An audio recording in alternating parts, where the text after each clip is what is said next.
Good morning. Welcome to Physics World. Today we discuss about Chapter 1, Force. Every day in our life we do so many activities like walking on the road, jumping, running, writing, kicking the ball on the football ground, throwing the ball in the cricket, hitting the ball with the bat.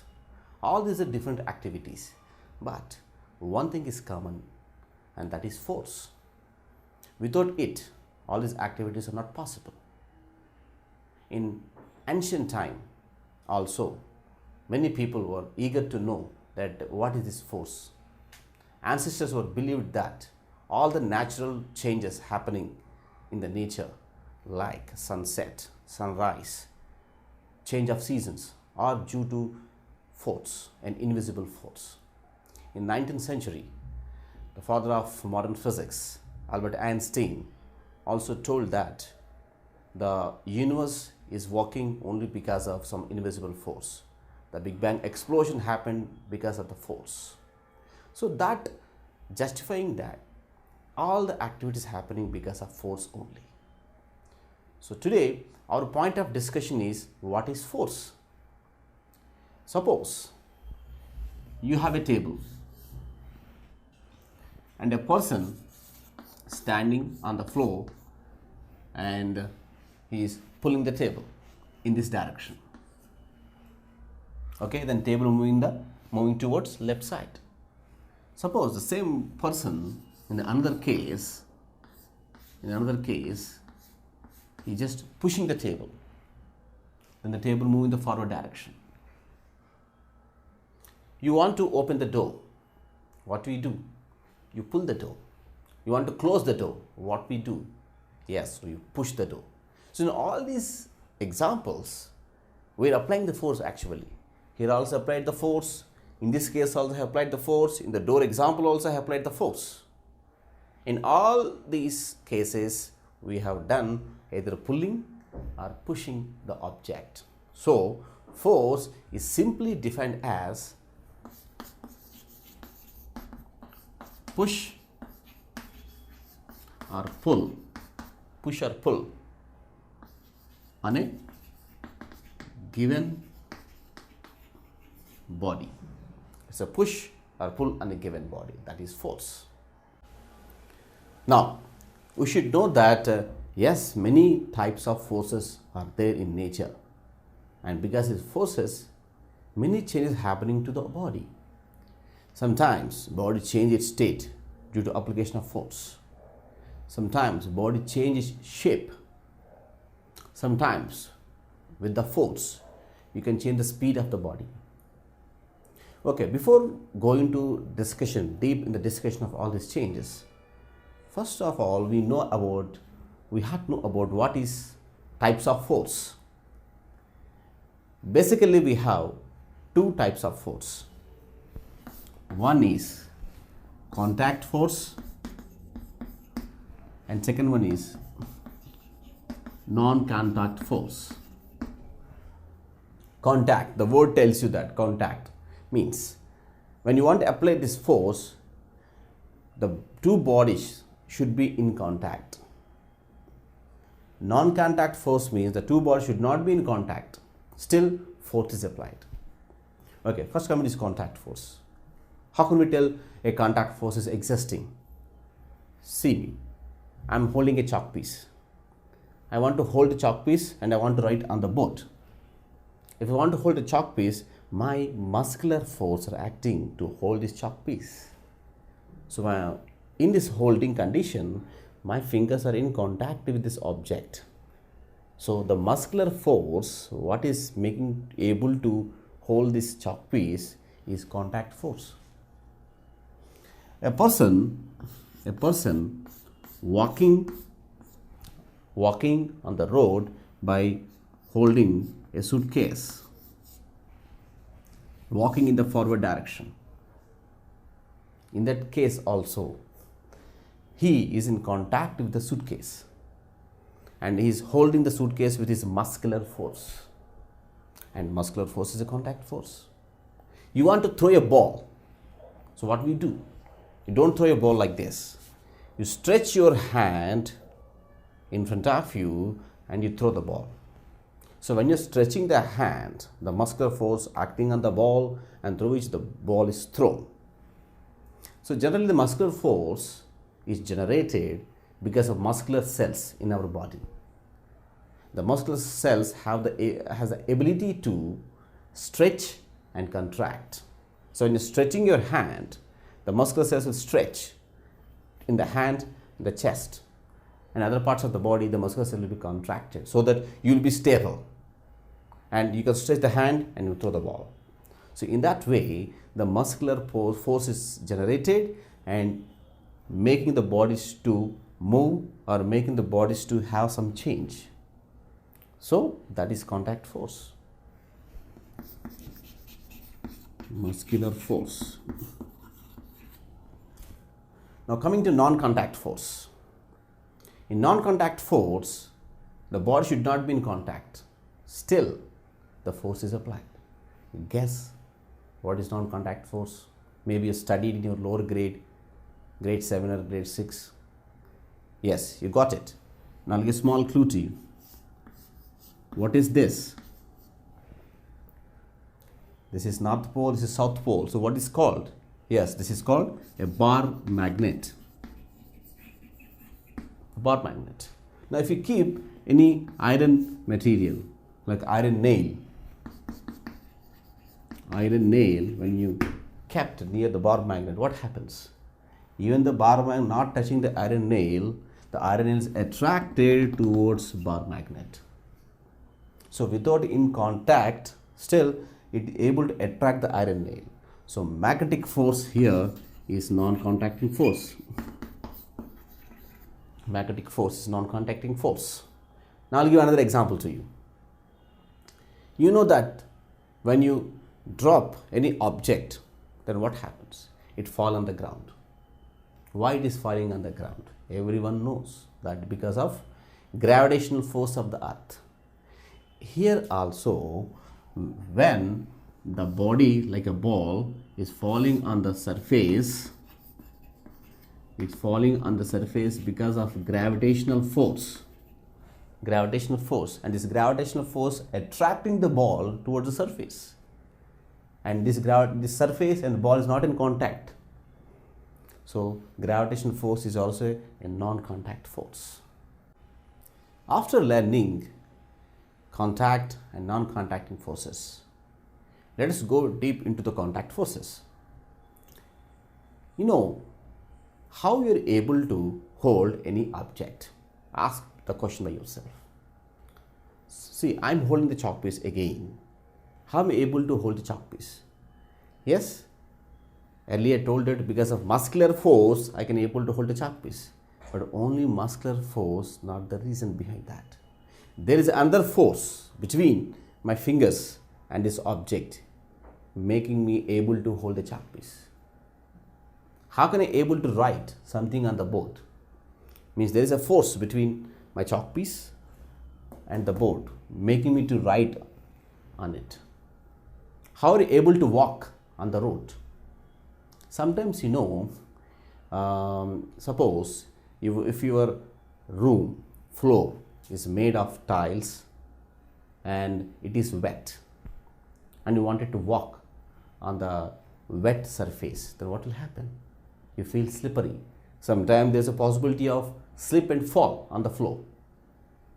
Why? At the same time, if you are walking on the road surface, there is no slippery. Happily you can walk. Why? So all these questions, only one answer, I think you got it, and that is friction. So friction.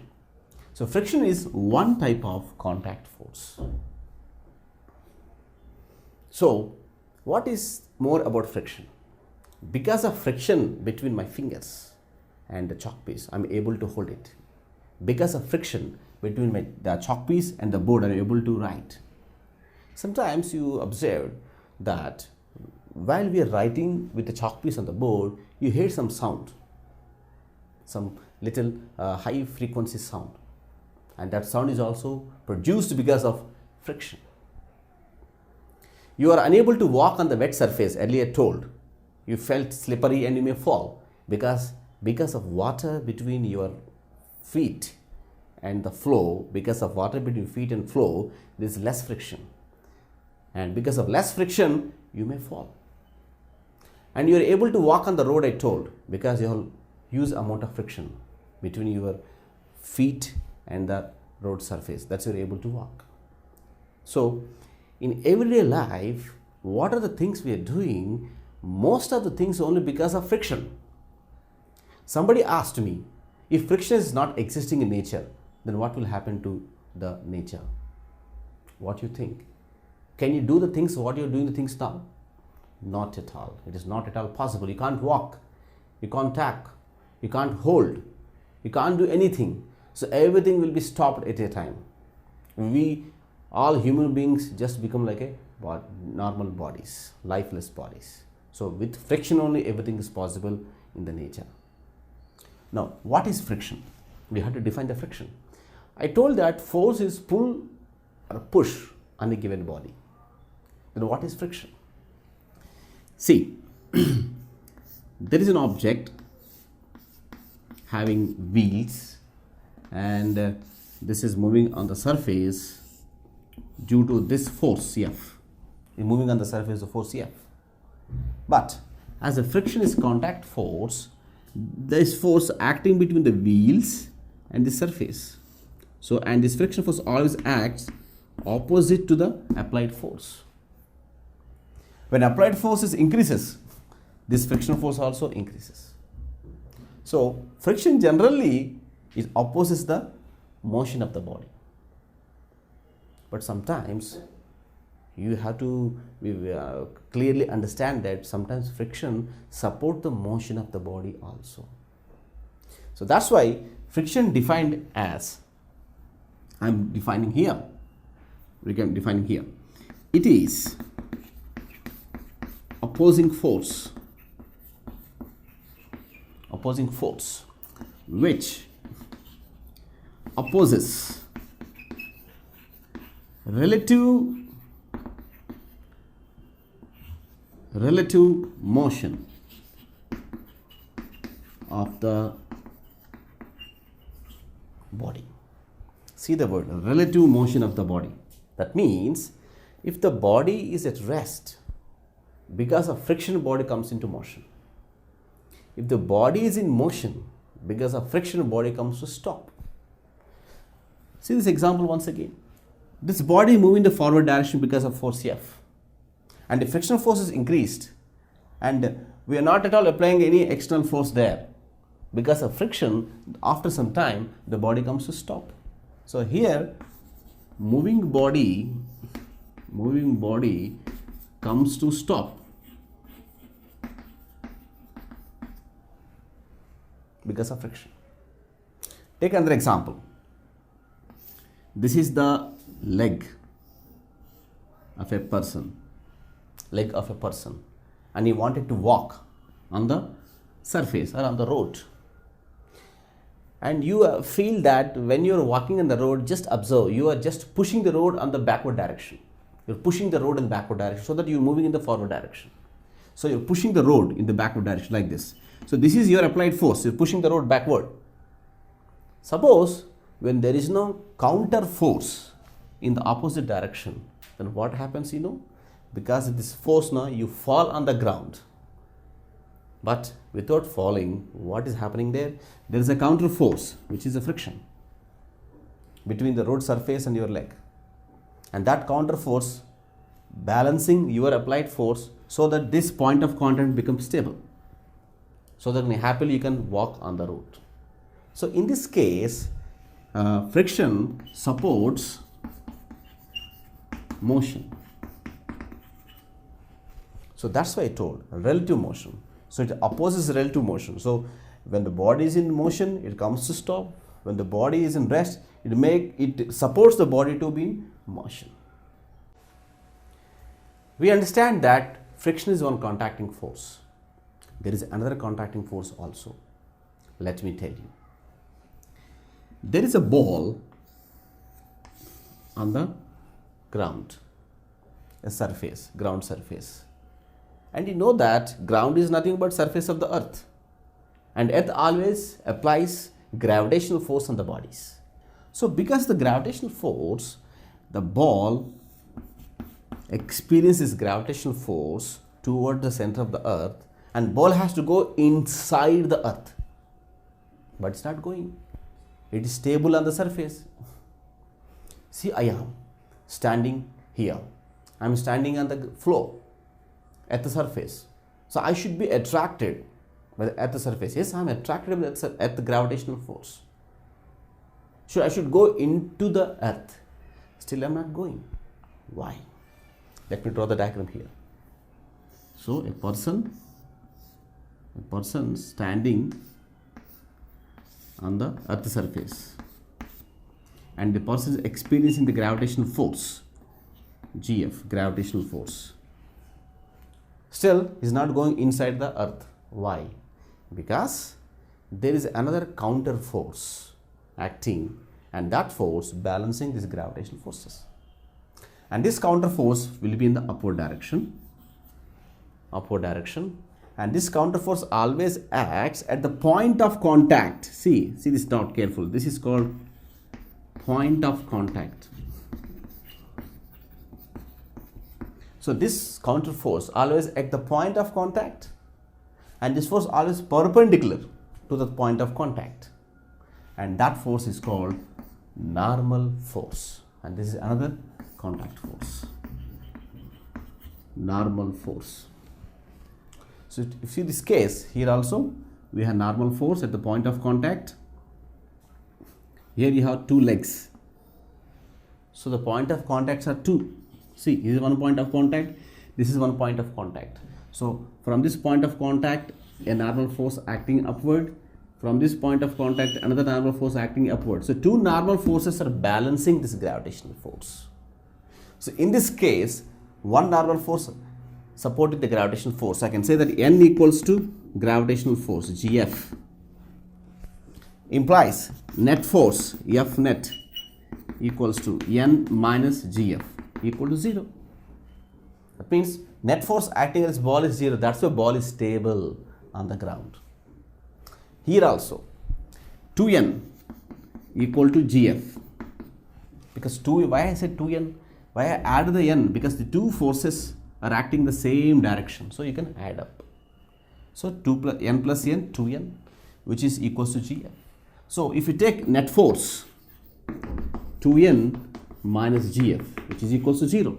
So net force acting on the person is 0. That's the person is stable. That's why I am stable standing here and teaching you.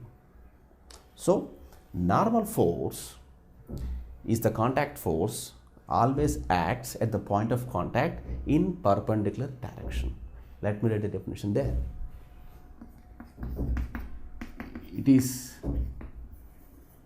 a contact force acting at point of contact and perpendicular to it. That is normal force. Sometimes you play indoor games. Say, you know the game tug of war, like two groups of people pulling the rope in two different directions, and who crosses the reference line, we declare that group is the winner group. Like this, there is a rope, and the persons are standing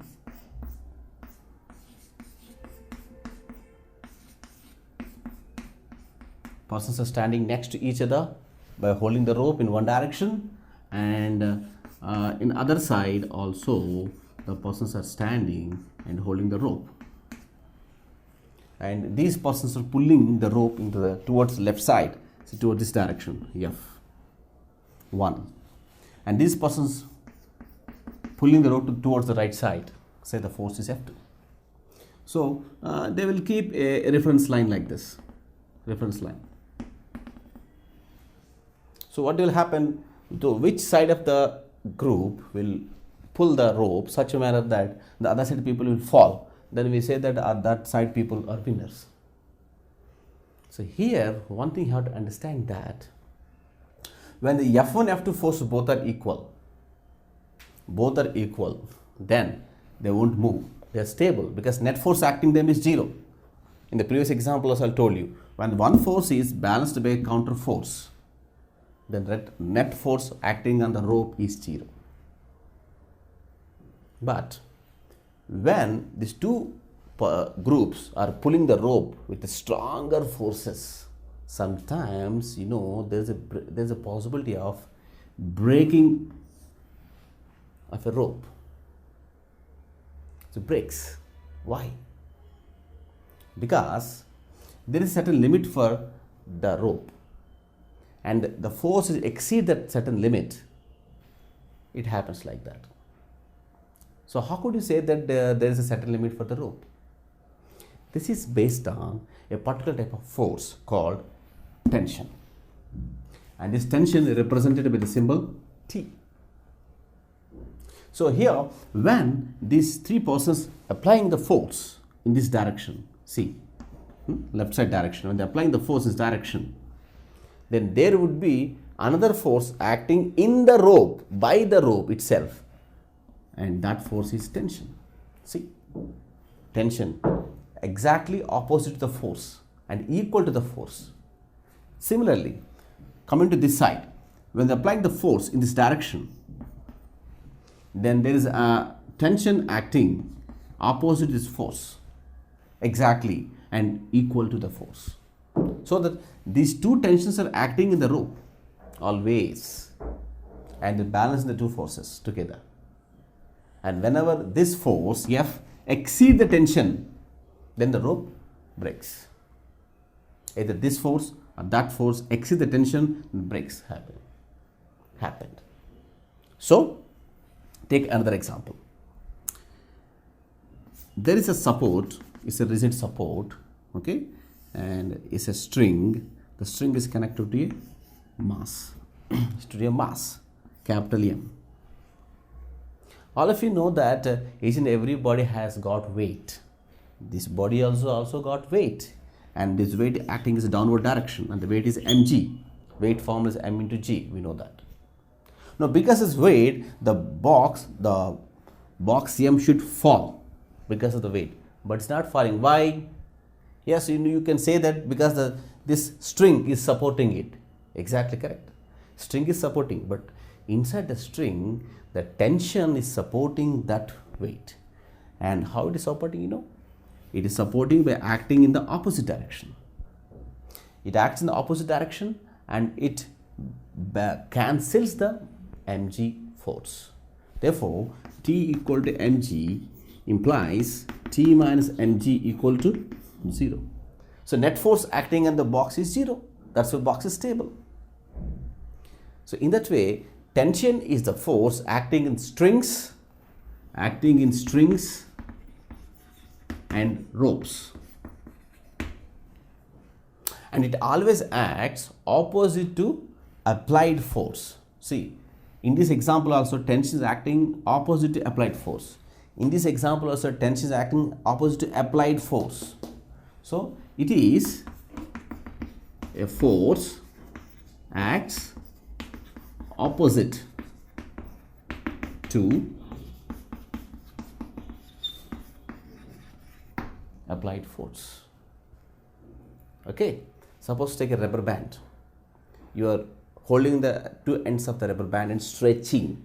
Stretch means you are applying force in both the sides, but rubber band is not cut in the middle because rubber band is also applying elastic force in the form of tension opposite your force. So it is counterbalancing your applied forces. But after some time, the rubber band breaks because your applied force exceeds the tension or the elastic force of the rubber band.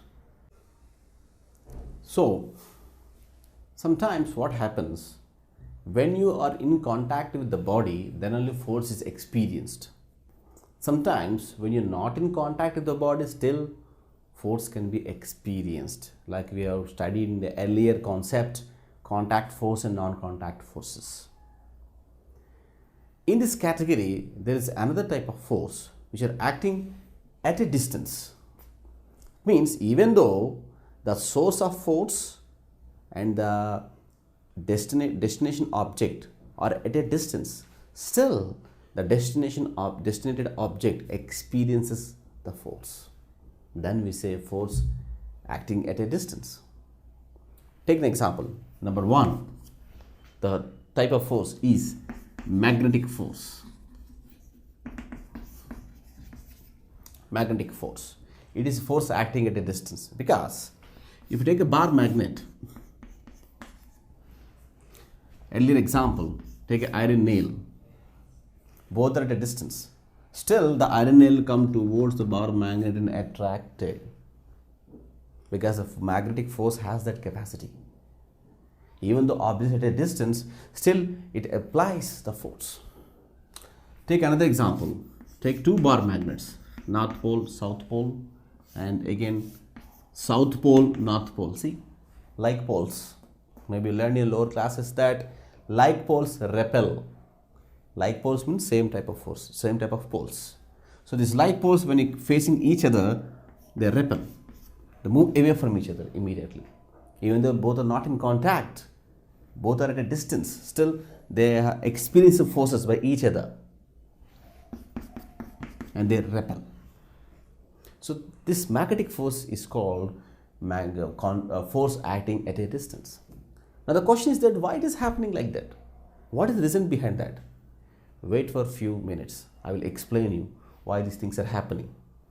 Now second type of force, electrostatic force. Electrostatic force. You know the current. Current is produced because of moving charged particles. And these moving charged particles are electrons. So current is produced because of flow of electrons. See the word flow of electrons means charges are flowing. That's why current is produced. If you the other side, there also you can produce current, but not because of flow of charges. But because of charges are at rest. So if you are producing some forces due to charges at rest, then those forces are called electrostatic force. In this name, you see the word static. Static means rest. So charges, generally in physics, we use symbol Q for charge. Charge Q. If I don't write any sign, this is positive charge. If I write minus sign, it is negative charge. So this charge is at rest. This charge applies the force. This charge applies attractive force or repulsive force.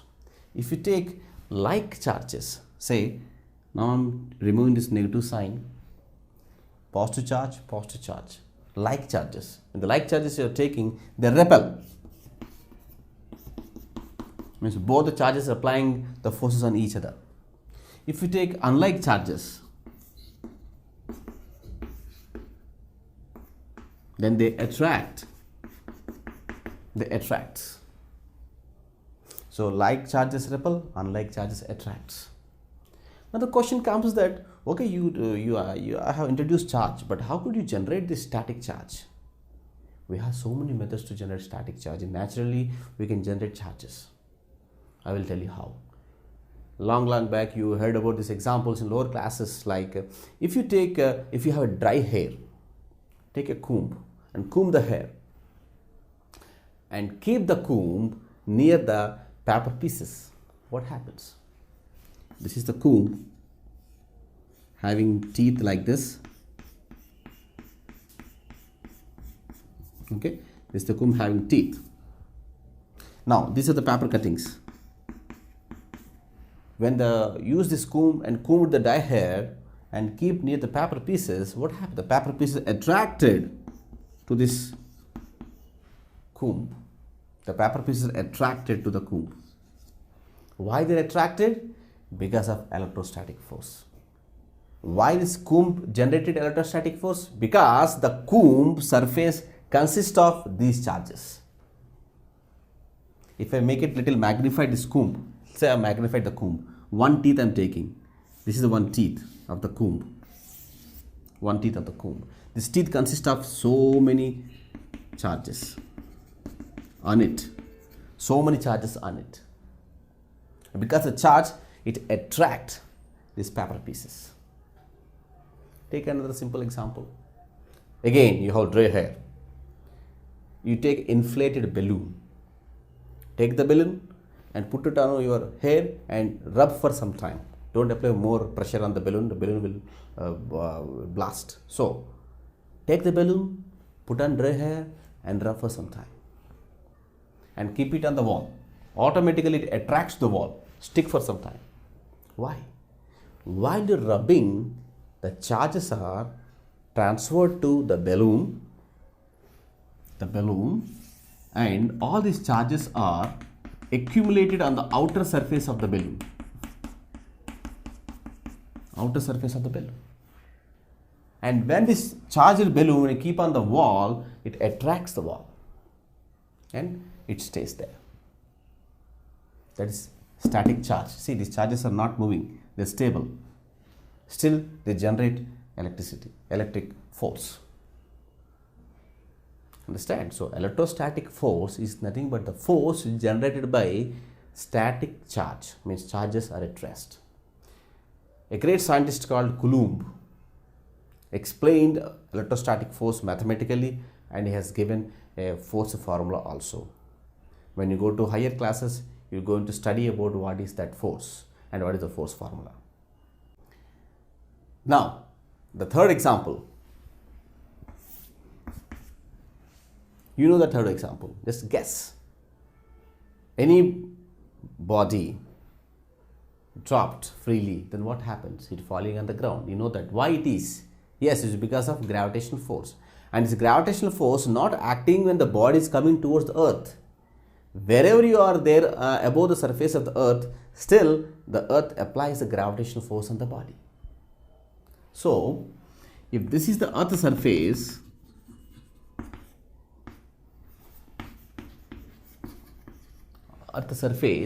and this is the ball which has some distance, still the ball is attracted by the earth and falls towards the earth, and that attraction force is called gravitational force. So, the third example is gravitational force. Now listen, some important points I will tell you. Magnetic force is attractive or repulsive. It attracts, it repels. Attractive and repulsive. Electrostatic force, yes, attractive and repulsive. See, like charges repel, unlike charges attract. So it's attractive force, repulsive force. Now coming to gravitational force, is it attractive or repulsive? It is only attractive. Okay, gravitational force is not at all repulsive, it's only attractive. Earlier, I told you that in magnetic force, the bar magnet is attracting the iron nail even though it is at a distance. How it is possible? I told because of magnetic force. But how a body which is at distance experiencing the magnetic force? There is a reason behind that. That reason is field. Magnetic forces have magnetic fields. Let me show you how they are. So, magnetic field.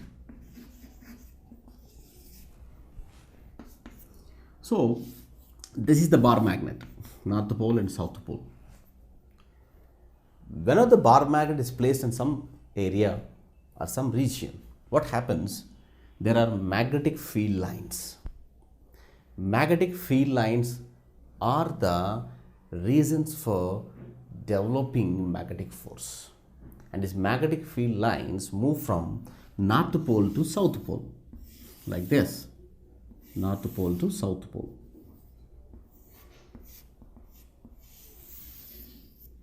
So many magnetic field lines will be there. I have drawn very less number of field lines, so many, like this. So to how far these magnetic field lines, these are called field lines, how far these field lines are spreading, to that much area the bodies have magnetic force effect. Suppose if I keep an iron nail like this here, this iron nail. Now if you wanted to make the bar magnet attract the nail, is it possible the nail to be attracted by magnet? No, because it is not in the area of field lines that it won't be attracted. But now this is kept here.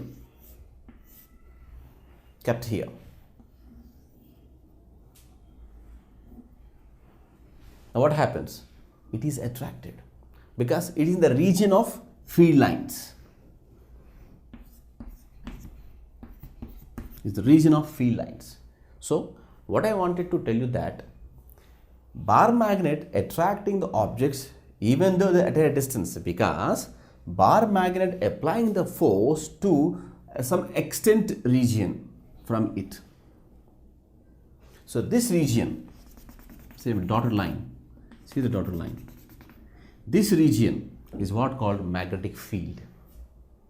Magnetic field is a region which is having magnetic field lines, or you can say magnetic field is the region where magnetic force is experienced. So let me write the definition. It is the region where magnetic force is experienced. So as the iron nail kept here, it is experiencing magnetic force attracted, whereas here this one is not experiencing. That's why it would be stay there only, it won't be attracted. Understand now? So why the forces acting at a distance? Because they have the field around it up to some certain distance.